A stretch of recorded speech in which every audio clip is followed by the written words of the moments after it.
Pertanian lestari banyak diperkatakan di kalangan profesional dalam bidang pertanian dan alam sekitar. Ia juga kadang-kadang disebut sebagai pertanian mampang di kalangan orang ramai.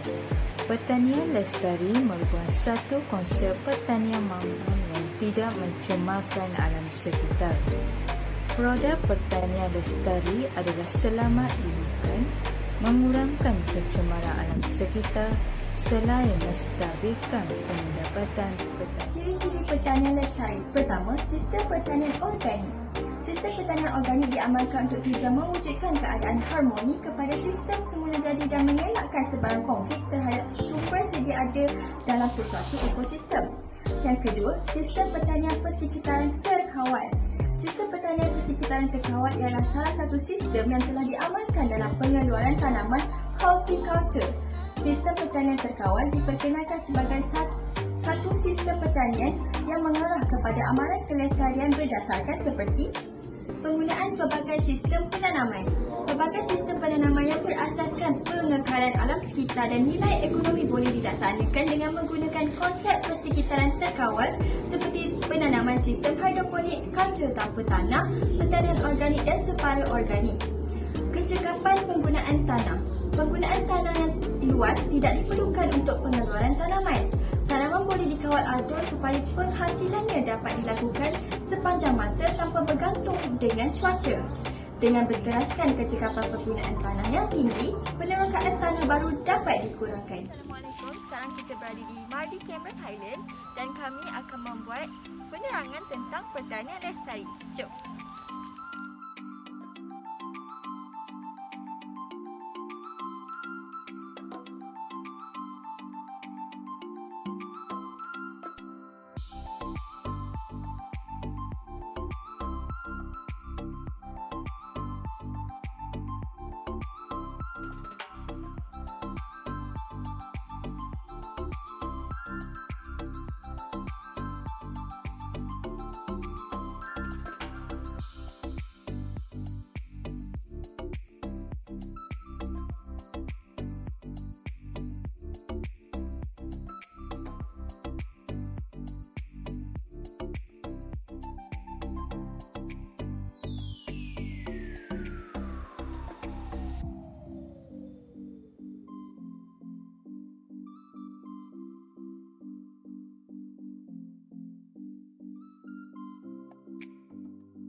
Contoh teknik penanaman lestari itu penanaman tanpa tanah.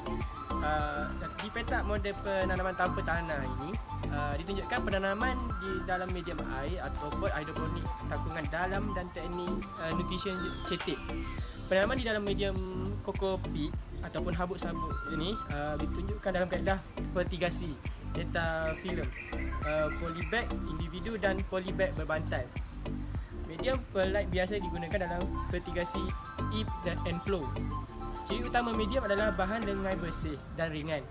Sistem kepadatan tinggi dan optimal seperti gantung sesuai menggunakan kaedah vertigasi. Vertical garden menghimpunkan berbagai model pertanian vertikal.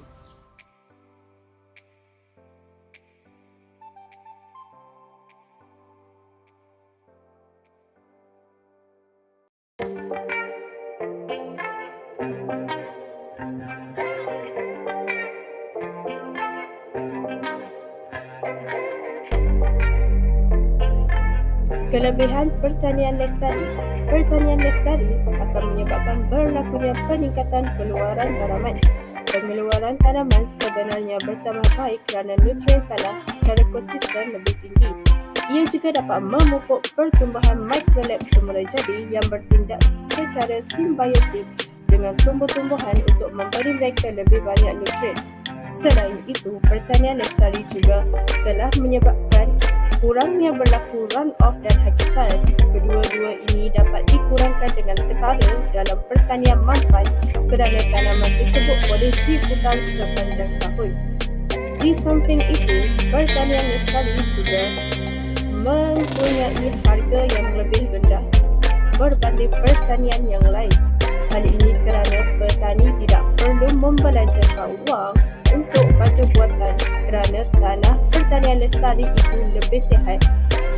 Petani juga tidak perlu menabur di herbisida dan tidak perlu menabur untuk membeli racun perosak yang mahal.